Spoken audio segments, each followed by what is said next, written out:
صبیہ، جو اپنی ماں کی گود میں بچہ ہے۔ اب یہاں پر بھی اللہ نے لفظ صبی کس کے لیے؟ حضرت عیسیٰ کے لیے استعمال کیا، لیکن حضرت عیسیٰ علیہ الصلوۃ والسلام نے کلام کیا، قال انی عبد اللہ آتانی الکتاب، میں اللہ کا بندہ ہوں اور کتاب لے کر آیا ہوں۔ اب جب ہم نبوت کے لیے اس دلیل کو لے کر آتے ہیں تو اعتراض کیا کیا جاتا ہے یا جواب کیا دیا جاتا ہے کہ بھئی یہ تو حضرت عیسیٰ کا معجزہ خاص تھا، آپ نے بچپن میں کلام کیا، اس کے بعد آپ نے اس طریقے سے کلام نہیں کیا، بعد میں جب آپ کو نبوت ملی تو آپ کا سلسلہ جاری ہو گیا۔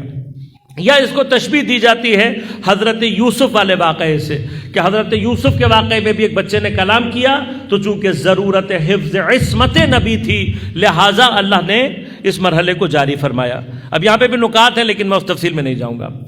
مرحلہ کیا ہے؟ اگر حضرت عیسیٰ کے لیے آپ اس قول کے قائل ہو بھی جائیں تب بھی حضرت عیسیٰ کے لیے جو پروردگار نے کہا وہ مقام اپنی جگہ محفوظ۔ حضرت یحییٰ کے بارے میں قرآن نے جو واضح طور پر کہا وَآتَيْنَاهُ الْحُكْمَ صَبِيًّا، ہم نے حضرت یحییٰ کو حکمت عطا کی کہ جب وہ بچے تھے۔ تو اب حضرت یحییٰ کا جو مقام ہے وہ ایسا ہے کہ جس کو کوئی بھی تاریخ میں آج تک چیلنج نہیں کر سکا کہ ایک بچے کو اللہ تعالیٰ نے حکمت اور نبوت کیسے عطا کر دی۔ پس اگر حضرت یحییٰ بچپن میں نبی ہو سکتے ہیں تو سردار الانبیاء بچپن میں سردار الانبیاء کیوں نہیں ہو سکتے؟ معصوم بچپن سے ہی معصوم ہوتا ہے۔ بس ایک مقام یہیں پر حکمت کے حوالے سے آپ کی خدمت میں عرض کروں گا اور پھر گفتگو کو آگے بڑھاؤں۔ کیوں؟ اس لیے کہ حکمت کے حوالے سے بھی بعض نکات پیش کرتے ہیں، میں تفصیل میں نہیں جاؤں گا، میں کوشش کروں گا کہ وقت کو کم ترین مرحلے میں طے کر کے آپ کی زحمتوں کو تمام کروں۔ حکمت کیا ہے اس کو سمجھنے کے لیے ایک مقدمہ علمی بیان کروں گا اور کوشش کروں گا کہ زحمتوں کو جلد از جلد تمام کروں۔ دیکھیے، حکمت کو سمجھنے کے لیے دو مقدمے چاہیے۔ ایک یہ کہ ایک چیز ہوتی ہے علم۔ علم بھی اپنے سے پہلے ایک مرحلہ رکھتا ہے جو کہلاتا ہے معلومات، انفارمیشن، نالج اور وزڈم۔ یہ تین مرحلے ہیں۔ انفارمیشن یعنی معلومات، نالج یعنی علم، وزڈم یعنی حکمت۔ اب لفظ کے فرق کے علاوہ ان میں کیا فرق ہے یہ سمجھنے کی ضرورت ہے۔ انفارمیشن کیا ہے؟ انفارمیشن کسی بھی چیز کا آپ کے ذہن میں تصویری شکل میں موجود ہونا، کسی بھی چیز کا اگر تصویر، کچھ معلومات آپ کے ذہن میں موجود ہیں، اسے معلومات کہتے ہیں۔ انفارمیشن کا لیول ہے، آپ کو معلوم ہے اسے کیا کہتے ہیں، اسے کیا کہتے ہیں، اسے کیا کرنا ہے، اسے کیا کرنا ہے، یہ سب کچھ کیا کہلاتا ہے؟ معلومات۔ معلومات کی حد تک حیوانات ہمارے ساتھ ہیں، انفارمیشن لیول تک حیوانات ہمارے ساتھ رہتے ہیں، حتیٰ مشینز بھی اس معلومات کے مرحلے تک ہمارے ساتھ آ سکتی ہیں۔ ہم کچھ انفارمیشن مشین کے اندر ڈال سکتے ہیں اور وہ اس انفارمیشن کے مطابق عمل کر سکتی ہے۔ کمپیوٹر کو بھی آپ کیا کر سکتے ہیں؟ اس حد تک لا سکتے ہیں۔ علم کا مرحلہ کیا ہے؟ علم ایک ایسی صفت ہے جو موصوف کے اندر نفوذ پیدا کرتی ہے، تو ایک صلاحیت پیدا کرتی ہے۔ کیا؟ کہ جس کے اندر علم کا نفوذ پیدا ہوتا ہے وہ اس شے کو سمجھ بھی لیتا ہے اور سمجھانے کے بھی قابل ہو جاتا ہے، سیکھ لیتا ہے اور سکھانے کے قابل ہو جائے۔ پس معلومات جب تک اس مرحلے پر نہ آئیں معلومات رہتی ہیں۔ مرحلہ کیا ہے؟ جب تک آپ کو معلوم تو ہے لیکن آپ نے سیکھا ہوا نہیں ہے تب تک وہ علم نہیں کہلائے گا۔ سیکھنے کا کیسے پتہ لگے گا کہ آپ نے سیکھ لیا؟ جب آپ قابل ہو جائیں کسی اور کو سکھانے کے۔ سیکھا ہوا کیسے معلوم ہوگا؟ جب آپ کسی اور کو، اگر آپ نے خود نہیں سیکھا تو آپ کسی اور کو سکھا۔ لہذا غور کیجیے گا، ہمارے ہاں بعض افراد جو یہ سمجھتے ہیں کہ ہم نے کسی جانور کو کپڑے پہننا سکھا دیا، کچھ دو چار کام کرنے سکھا دیے، تو ہم سمجھتے ہیں کہ یہ ہم نے اس کو تعلیم دے دی۔ نہیں، یہ تعلیم نہیں ہے، یہ عادت کے دائرے کے اندر انفارمیشن کا ایک لیول ہے کہ آپ نے اس کی انفارمیشن میں ایک عادت کے مطابق اس کو ڈھال دیا ہے اور وہ صرف انفارمیشن کے لیول پر اسی کو ریپیٹ کرتا ہے۔ یہ عادت اور انفارمیشن سے تعلق رکھتا ہے، تعلیم سے تعلق۔ اگر وہ تعلیم کے مرحلے میں داخل ہو جائے تو تاثیر کیا ہونی چاہیے کہ جب آپ نے اس حیوان کو جنگل میں چھوڑا یہ سب کچھ سکھا کر، تو اگر اس نے سیکھا ہوگا، تعلیم کے مرحلے پر آیا ہوگا، تو کیا کرے گا؟ جائے گا اپنے نوع کے جو دیگر افراد ہیں ان کو بھی وہی چیز سکھائے گا۔ آج تک ایسا ہوا ہے؟ نہ ہوگا۔ کیوں؟ اس لیے کہ وہ اپنی عادت کو جب تک آپ کا زور تھا جاری کرتا ہے، آہستہ آہستہ اس عادت کو بعد میں چھوڑ دیتا ہے۔ نہ اس نے سیکھا ہوتا ہے نہ کسی اور کو سکھانے کے قابل ہوتا ہے۔ لہذا یہ جو تعلیم کا تعلق، اسی لیے یاد رکھیں تعلیم کا تعلق عقل سے ہے جو اللہ تبارک و تعالیٰ نے صرف انسان کو عطا کی ہے۔ اب عقل وہ شے ہے، عقل وہ ہے جو کہ انسان کے اندر علم کو نفوذ دیتی ہے، عقل کے ذریعے سے انسان تعلیم کے قابل بنتا ہے۔ لیکن اب میں یہاں 1 منٹ کے لیے روکوں گا آپ سب کو اور ایک نقطے کی طرف اشارہ کروں گا۔ ہر وہ چیز جو معلومات کے مرحلے میں رہے اور علم کے مرحلے پر نہ جائے تو عمل کے مرحلے میں کبھی بھی داخل نہیں ہو سکتی۔ اب ہر انفارمیشن، ہر طرح کی انفارمیشن ہے، اس کو علم کے مرحلے میں جانے کے لیے ضروری کیا ہے کہ آپ کو خود سمجھ میں آ جائے اور آپ کسی اور کو سکھانے کے قابل ہو جائیں۔ تو اب غور کیجئے گا کہ ہم جو بچپن سے کلمہ پڑھتے چلے آ رہے ہیں، لا الہ الا اللہ محمد الرسول اللہ علی ولی اللہ، سوال یہ پیدا ہوتا ہے کہ یہ ہمارے انفارمیشن کے لیول پر ہے یا ہمارے علم کے مرحلے میں داخل ہو گیا ہے؟ جتنے بھی ہمارے عقائد ہیں، جتنے بھی ہمارے اصول دین ہیں، یہ تو ہمیں پتہ ہے کہ توحید، نبوت، عدل، امامت، یہ ہم نے سب یاد کیا ہوا ہے۔ آیا یہ ہماری انفارمیشن کے لیول پر ہے یا ہماری نالج کا حصہ بن چکا ہے؟ اب کیسے پتہ لگے گا؟ ایسے پتہ لگے گا اگر مجھے خود توحید سمجھ میں آ گئی ہے اور کم از کم میں اپنے بچے کو توحید سکھا سکتا ہوں تو اس کا مطلب یہ ہے کہ مجھے کم از کم توحید کا علم ہے۔ اگر میں عدل کے مقامات کو سمجھ چکا ہوں اور اپنے بچے کو سمجھا سکتا ہوں تو اس کا مطلب یہ عقیدہ بھی میرے کم از کم علم کے مرحلے میں داخل ہو گیا۔ اسی طرح سے نبوت، اسی طرح سے امامت اور اسی طرح سے قیامت۔ لیکن اگر میں اپنے ہی بچے کے سوال کے جواب نہیں دے سکتا تو اس کا معنی یہ ہے کہ توحید ابھی تک مجھے خود بھی سمجھ میں، ابھی تک عدل مجھے سمجھ میں، ابھی نبوت، امامت، قیامت مجھے سمجھ میں نہیں آئی۔ بس یاد رکھیے گا جو عقیدہ ابھی تک انفارمیشن کے مرحلے میں ہو اس سے کبھی بھی عمل کی توقع مت کیجیے گا۔ عمل میں کب آئے گا؟ جب پہلے مرحلے میں علم کے مرحلے پر آ جائے۔ تو یاد رکھیے گا کیوں ہماری توحید ایکٹیویٹ نہیں ہوتی، کیوں ہماری زندگی سے ہمارے عقائد کا ظہور نہیں ہوتا؟ اس لیے کہ ہمارے عقائد ابھی تک صرف انفارمیشن کے مرحلے پر ہیں، علم کے مرحلے میں داخل ہی نہیں ہوئے۔ جب علم کے مرحلے میں داخل ہوں گے تو عمل کا مرحلہ پیش آ سکتا ہے۔ لہذا اب ہم سب کو غور کرنے کی ضرورت ہے کہ ہم دیکھیں کہ ہمارا عقیدہ علم کے مرحلے میں داخل ہوا ہے یا نہیں۔ جو مرحلہ علم کا ہے وہ کیا ہے؟ نفوذ پیدا کرتا ہے۔ اب علم کا اپنا ایک مرحلہ ہے، میں زیادہ تفصیل میں نہیں جاؤں گا، بس تیزی سے آگے بڑھوں گا۔ علم آگے چل کر حکمت میں تبدیل ہوتا ہے۔ کب؟ جب علم آپ کے لیے مفید فائدہ ثابت ہونے لگے تب علم حکمت میں تبدیل ہونا شروع ہو جاتا ہے۔ لہذا حکمت علم کا وہ حصہ ہے، یعنی سارے کا سارا علم، یاد رکھیے گا سارے کا سارا علم نہ مفید فائدہ ہوتا ہے، حتیٰ بعض مرحلوں پر علم نقصان دہ بھی ثابت ہو سکتا ہے۔ اب میں اس بحث میں نہیں جانا چاہتا، انشاءاللہ کبھی موقع رہا تو تفصیل سے عرض کروں گا۔ لہذا علم بعض اوقات نقصان دہ بھی ہو سکتا ہے، کن وجوہات پر یا کیا چیزیں ہیں وہ انشاءاللہ کبھی اور فرصت سے عرض کروں گا۔ اس علم میں نقصان دہ کو تو باہر نکال دیں، وہ علم بھی جو کہ آپ کے لیے مفید فائدہ نہیں ہے۔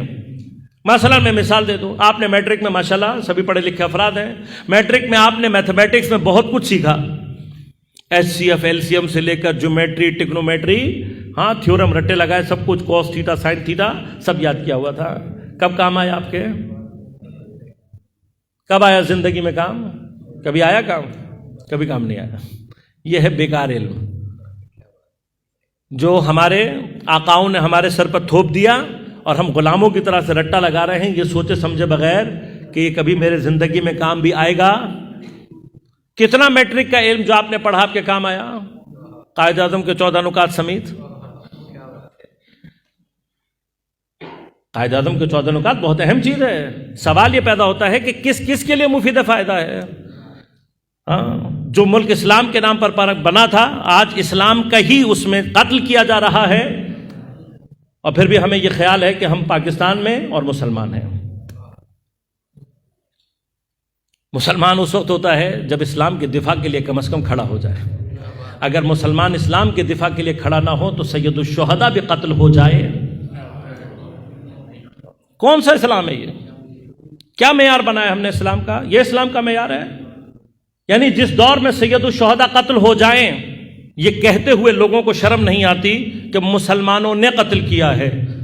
قاتل نبی کبھی مسلمان نہیں ہوتا، اور قاتل امام کبھی معصوم، قاتل معصوم کبھی مسلمان نہیں ہو سکتا۔ یہ فکر جو ہمارے ذہنوں میں ڈال دی گئی ہے مسلمانوں نے، کون سا مسلمان؟ کوئی نبی کو قتل کرنے کی سازش کرے تو کیا مسلمان ہوگا؟ کبھی بھی نہیں ہو۔ اب جس کو پیغمبر یہ کہہ دیں کہ حسین منی و انا من حسین، اس کا معنی کیا ہے؟ جو حسین کو قتل کرے گویا پیغمبر کو قتل کر رہا ہے۔ تو آپ کے ہاں تو یہ معیار ہو سکتا ہے کہ وہ قاتل نبی ہو کر بھی مسلمان ہو جائے، ہمارے ہاں نہیں ہوتا۔ لہذا توہین اسلام آپ مسلسل کرتے چلے آ رہے ہیں۔ ابھی بھی مسئلہ کیا ہے آپ کو آج تک سمجھ میں نہیں آیا۔ مرحلہ کیا ہے عزیزان من؟ مرحلہ یہ مفید فائدہ۔ کیا چیز مفید فائدہ ہے؟ کیا کچھ ہم نے سیکھا؟ ایک مرحلہ ہے، ہم ایک مشکلات کا شکار ہیں۔ ہمارے بچوں کو اگر ہم کبھی یہ کہہ دیں کہ بھائی اپنے بچوں کو عقیدے کی کلاس میں بھیج دیں، ہاں BIS کی کلاس سے ہوتی ہے ماشاءاللہ، اور بھی بہت سارے لوگ کوشش کر رہے ہیں، تو ہمارے ماں باپ کیا کہتے ہیں بھائی ہمارا بچہ بہت آج کل پڑھائی میں مصروف ہے، اور یہ توحید بہت کی یہ جو بحثیں ہیں یہ بڑی سنگین بحثیں ہیں، یہ بھی اس کو کہاں پڑھا رہے ہیں آپ؟ اچھا وہ جو پڑھ رہا ہے جیومیٹری، وہ جو پڑھ رہا ہے ٹریگنومیٹری، وہ بہت آسان ہے، وہ جو آپ پڑھا رہے ہیں وہ واقعی آسان ہے۔ ابھی یہاں پہ رکھ دوں سوال تو مجھ سمیت کوئی بھی حل نہیں کر سکے گا، مگر یہ کہ جس کا سبجیکٹ میتھمیٹکس رہا ہو۔ کیا کام آیا آپ کے میتھمیٹکس، جیومیٹری، ٹریگنومیٹری؟ آسان تھا جب آپ نے یاد کیا تھا۔ ہم اپنے بچے کو وہ یاد کرانے کے لیے تیار ہیں جو ساری زندگی اس کے کام نہیں آئے گا، لیکن وہ بحث نہیں سکھانا چاہتے جو ساری زندگی نہیں حتیٰ مرنے کے بعد بھی اس کے کام آنے والی۔ یہ پیراڈاکسز ہیں، ان سے باہر نکلیں۔ لہذا یہ سارے کے ساری چیزیں یہ بیکار ہے، علم نہیں ہے یہ۔ اگر علم مان بھی لیا جائے تو مفید فائدہ۔ حکمت کیا ہوتی ہے؟ علم کا وہ حصہ جو مفید فائدہ ہو۔ کون سی چیز مفید فائدہ ہوتی ہے؟ آپ دوائیاں لے کے گھر میں رکھ لیں، کھائیں نہیں تو کیا ہوگا؟ بیماری سے مر جائیں گے۔ فائدہ کے اندر لانا ہے تو کیا کرنا پڑے گا؟ استعمال کرنی پڑے گی۔ علم اس وقت مفید فائدہ ہوتا ہے جب زندگی میں استعمال ہو۔ اب غور کیجئے گا کہ کائنات میں سوائے قرآن اور محمد و آل محمد علیہ الصلوۃ والسلام کے اقوال،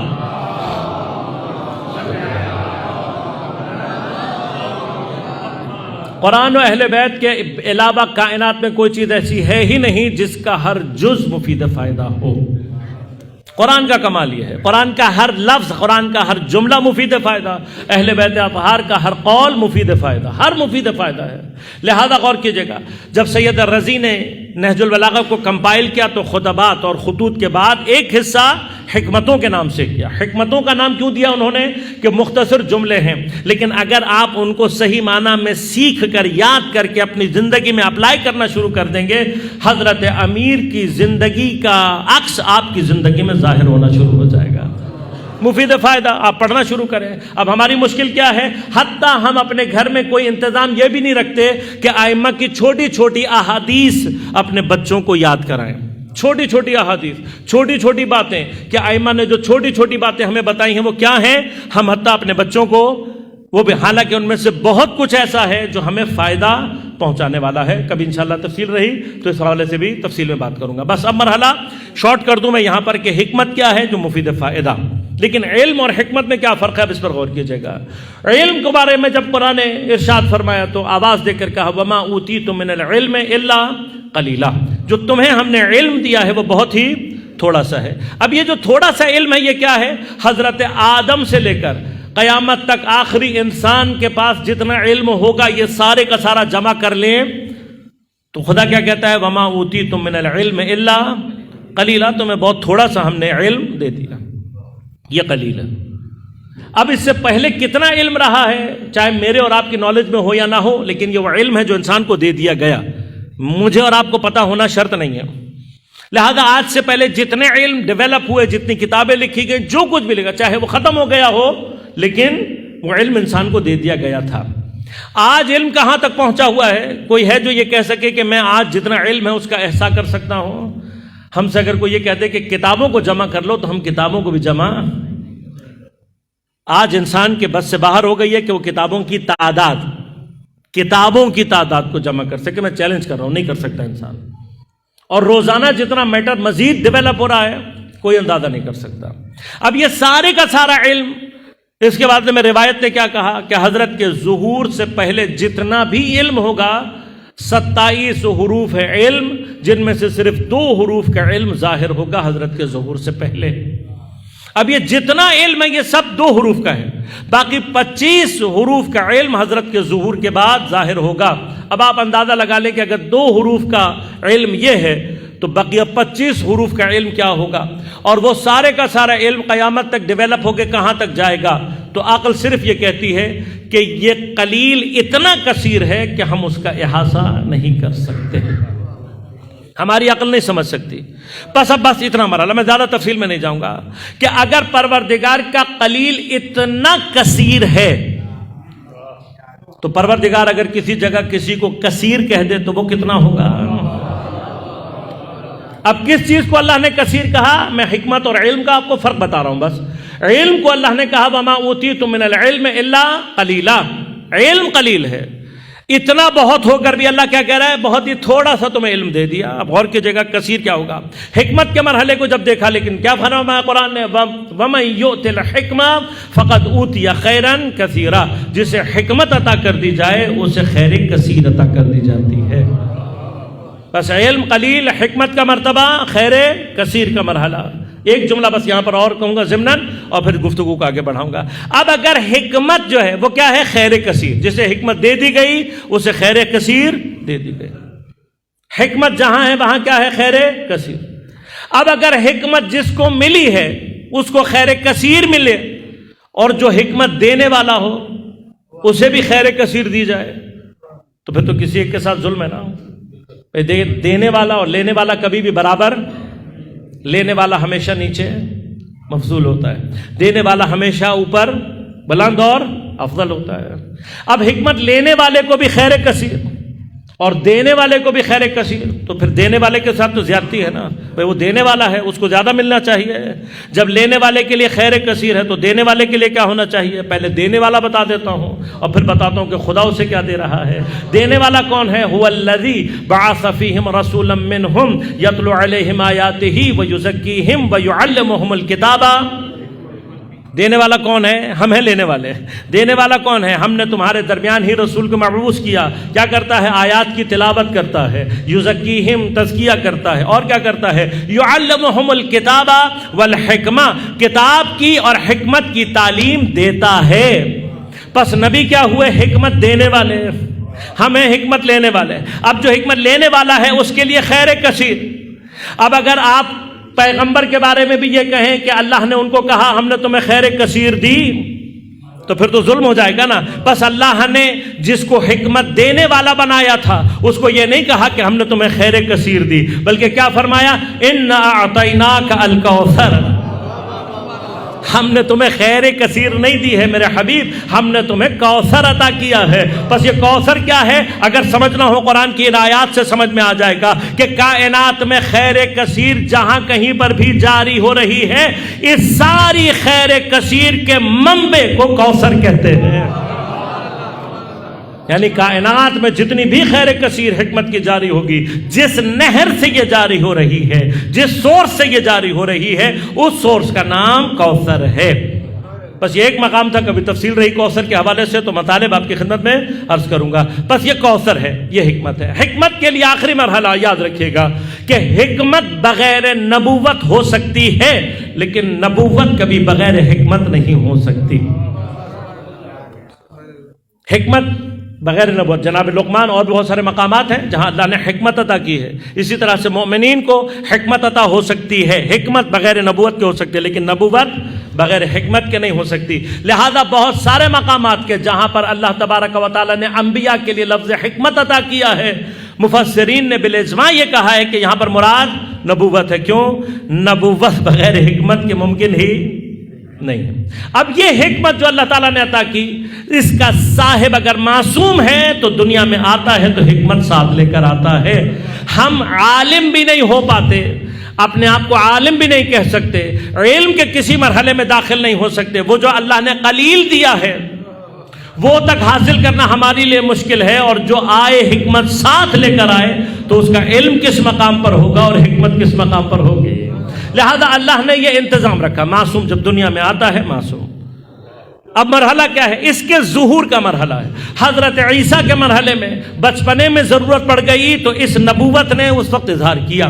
حضرت عیسیٰ کے بعد حضرت یحییٰ کے مرحلے میں بھی یہی ہوا کہ ضرورت محسوس ہوئی تو بچپنے میں ہی حضرت یحییٰ سے اللہ نے اس حکومت اور حکمت اور نبوت کا اظہار کروا دیا۔ ضرورت کا مرحلہ ہے۔ اب معصومین میں، ائمہ میں، یہ جو 9 برس 6 برس یا 5 برس کی عمر میں امامت مل رہی ہے، اس امامت ملنے کے بعد اللہ تبارک و تعالیٰ کا مزاج یہ ہے، فرعونوں کی گود سے موسیٰ کو پلواتا ہے۔ لہذا اللہ نے اپنے زمانے کے طواغیت کے ذریعے سے ائمہ کی امامت اور حکمت کے مراحل کو اس طریقے سے کیا کہ متوقع کہ درود پڑھیے گا ایک مرتبہ پر پڑھنا صاحب۔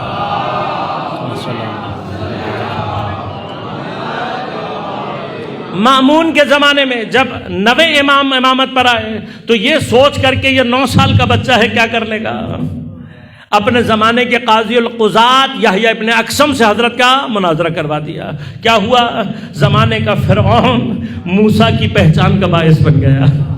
اور کیا ہوا؟ اسی مناظرے میں پتہ لگ گیا کہ امام بچپن میں بھی امام اور صاحب حکمت ہوتا ہے۔ یہی غلطی مامون کے بعد آگے چل کر معتصم نے کی۔ جب اسے معلوم ہوا کہ حضرت امام تقی علیہ السلام کا ایک 6 سال کا بیٹا ہے،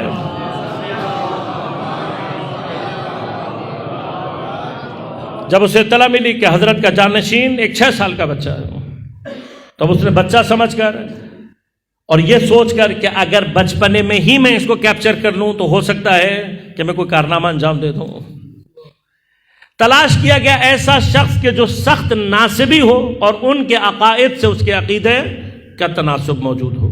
الجنیدی نام کا شخص تلاش کیا گیا جو ناسبی بھی ہے اپنے زمانے کا اور ان کے عقیدے کا حامل بھی، اور امام کی تربیت کو اس کے لیے اس کے سپرد کر دیا گیا کہ تم اسے تربیت کرو۔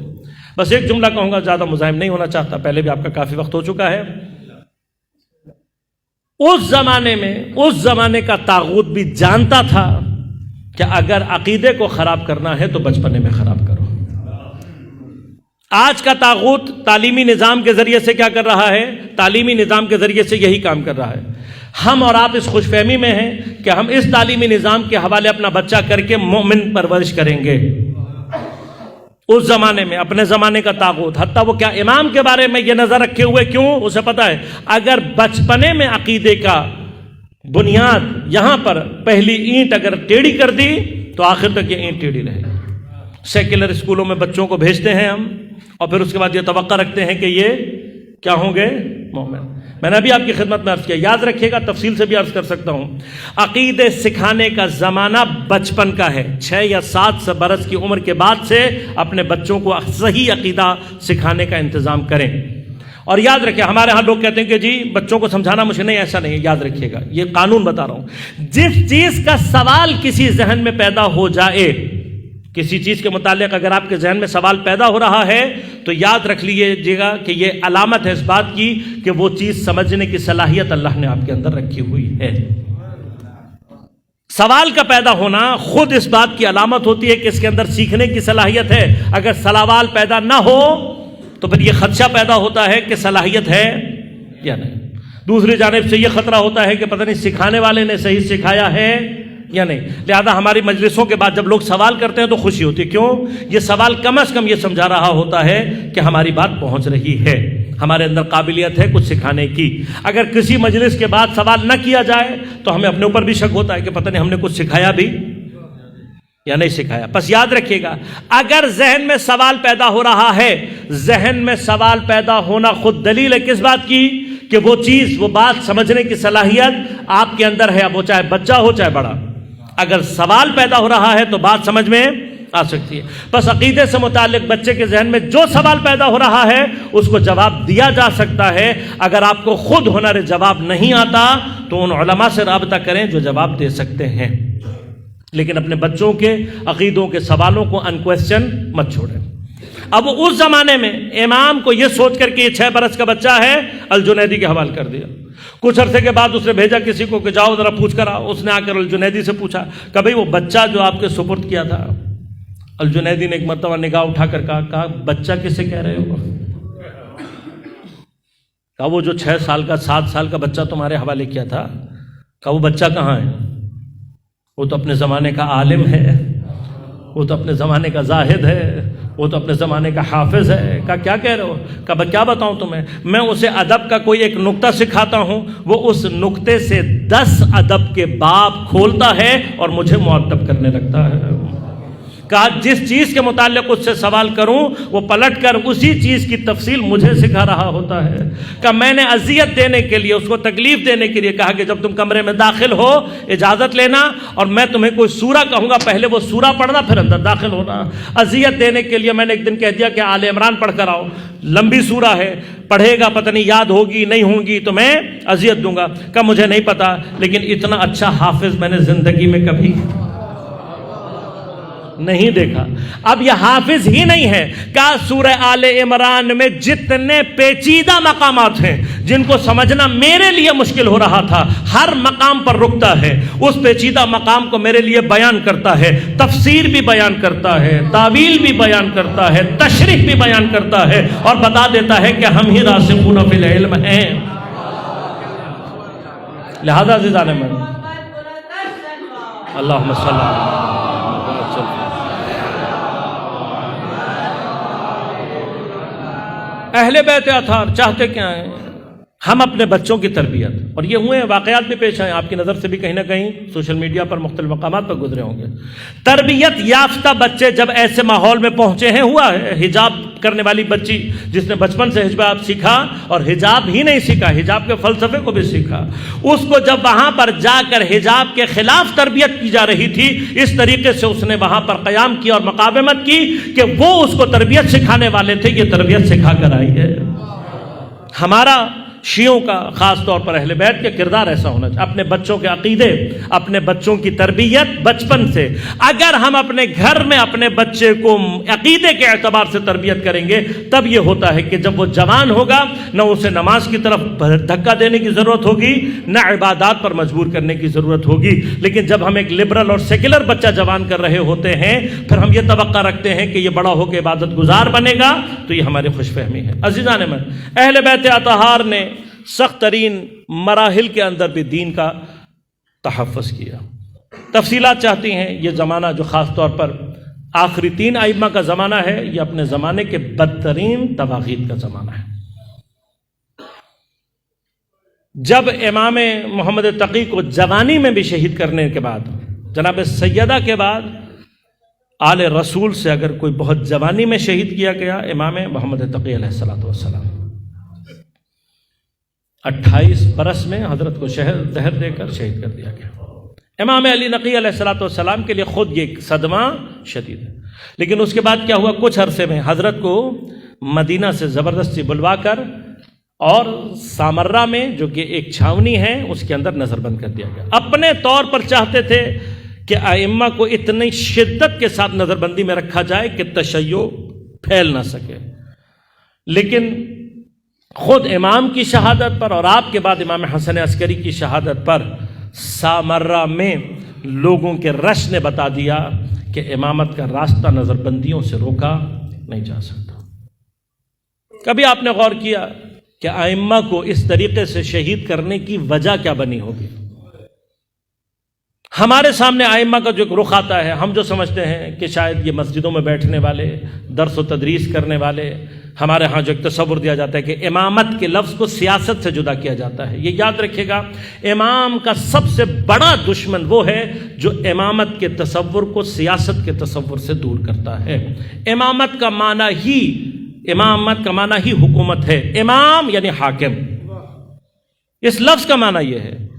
اور جو اگر ہم جاننا چاہتے ہیں ہمارا امام کے ساتھ رابطہ امامت کب پیدا ہوگا؟ جب ہم امامت کو حکومت سمجھنا شروع کریں گے اور امام کو اپنا حاکم سمجھنا شروع کریں گے۔ مظلوم ترین امام ہے کہ جس کی حکومت کے قیام کے لیے لوگوں کے ذہن میں کوئی تصور نہیں ہے، واقعا مظلوم ہے۔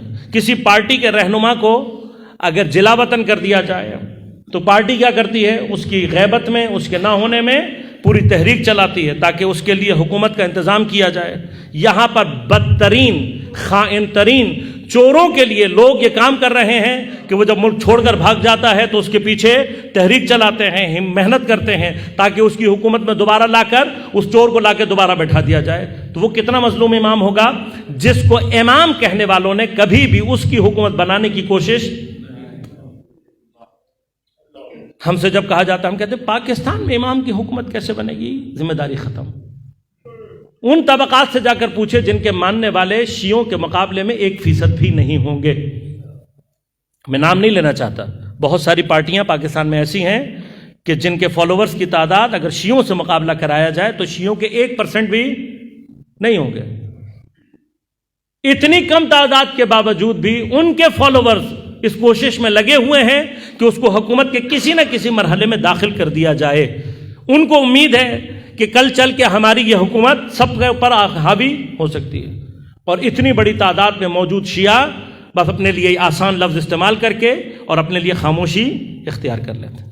یہ یاد رکھیے گا، جو امام کی حکومت کے لیے کوشش نہ کر رہا ہو اسے امام کو امام کہنے کا کوئی حق حاصل نہیں ہے۔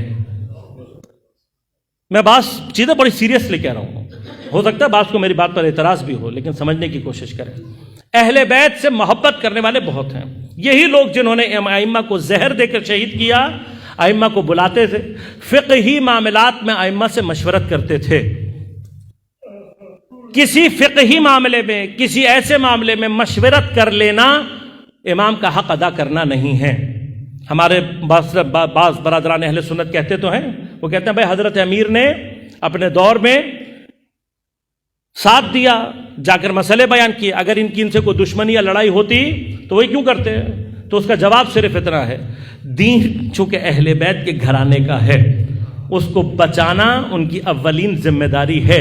اب چاہے وہ فاسق و فاجر یا کسی ایسے شخص کے ذریعے سے ہی کیوں نہ ہو، اہل بیت اس دین کو بچانے کی کوشش کریں گے۔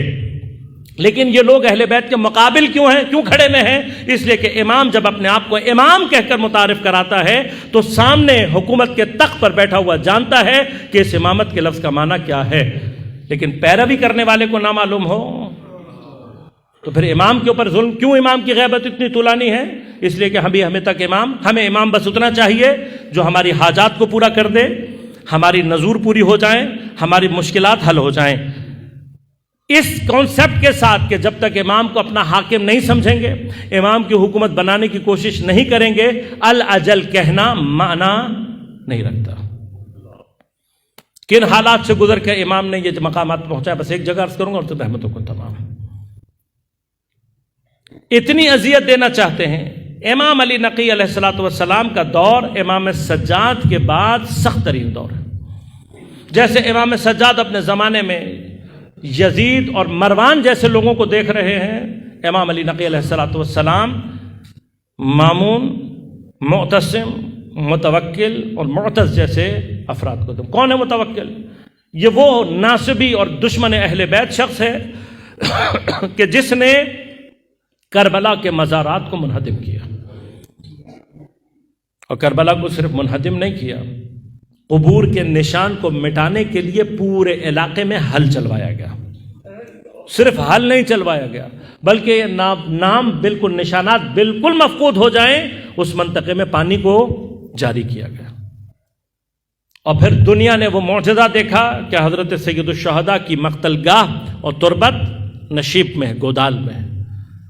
جب پانی چھوڑا گیا اور یہ پانی اس نشیب میں اترنا شروع ہوا تو دنیا نے اپنی آنکھوں سے وہ معجزہ دیکھا کہ یہ پانی نشیب میں اترتے ہوئے ایک خاص مقام پر آ کر دائرے کی صورت میں سید الشہداء کی قبر کا طواف کرتا رہا، اس سے نیچے نہیں آیا۔ جس علاقے میں اس پانی نے حضرت کی تربت کا طواف کیا تھا اسی جگہ کو حائر حسینی کہا جاتا ہے، اور آج تک اس مقام، اس حد کو علماء یاد رکھتے ہیں کہ یہ حائر حسینی وہ جگہ ہے جہاں پر آ کر پانی نے نیچے اترنے سے انکار کیا۔ یہ متوکل جو زیارات پر جانے والوں کے ہاتھ پاؤں کاٹتا ہے۔ بہت سارے مظالم ہیں۔ امام کو ایک کنویں کے اندر، جیسے 7ویں امام کو ایک کنویں کے اندر قید کیا گیا، اسی طرح سے امام کو بھی ایک کنویں کے اندر قید رکھا گیا۔ بدترین اذیتیں دینے کے باوجود امام کو تکلیف پہنچانے کے لیے متوکل وہ خبیث ہے، یہ وہ لوگ ہیں جو علنی فاسق اور فجار ہیں۔ امام کو اذیت دینے کے لیے شراب کی ایک محفل کا انعقاد کیا گیا، اس کی تشہیر کی گئی، اور پھر یہ بھی تشہیر کی گئی کہ امام اس مجلس میں آ رہے ہیں، تاکہ امام کی نسبت لوگوں کے دلوں میں یہ بدگمانی پیدا ہو سکے۔ یہ دوسرا معصوم ہے جسے شراب کی محفل میں طلب کیا گیا۔ بہت سخت ہے امام کے لیے شرابیوں کے مجمع میں کھڑا ہونا۔ مولا یقیناً آپ کے لیے بہت سخت رہا ہوگا، لیکن جب آپ شرابی کی محفل میں گئے تو نہ آپ کے گلے میں طوق تھا، نہ ہاتھوں میں ہتھکڑیاں، اور نہ پاؤں میں بیڑے۔ لیلۃ الرغائب ہے، شب سید الشہداء ہے۔ ایک توسل کریں گے بس اپنی مغفرت کے لیے، اپنے والدین کی مغفرت کے لیے، امام کے ظہور میں تعجیل کے لیے۔ مولا جب آپ شرابی کے دربار میں گئے، یقیناً سخت ہے آپ کے لیے شرابی کے دربار میں کھڑا ہونا، لیکن جب آپ تشریف لے گئے تو آپ تنہا تھے۔ میرا سلام ہو سید الساجدین پر، جو شرابیوں کی محفل میں اکیلا نہیں گیا ہے بلکہ سر برہنہ مائیں بہنیں بھی ساتھ۔ مولا آپ تنہا تھے، آپ کے اوپر سنگین ضرور ہے، لیکن آپ کے بابا کے سر کو کاٹ کر تشت میں رکھ کر شرابی کے سامنے پیش۔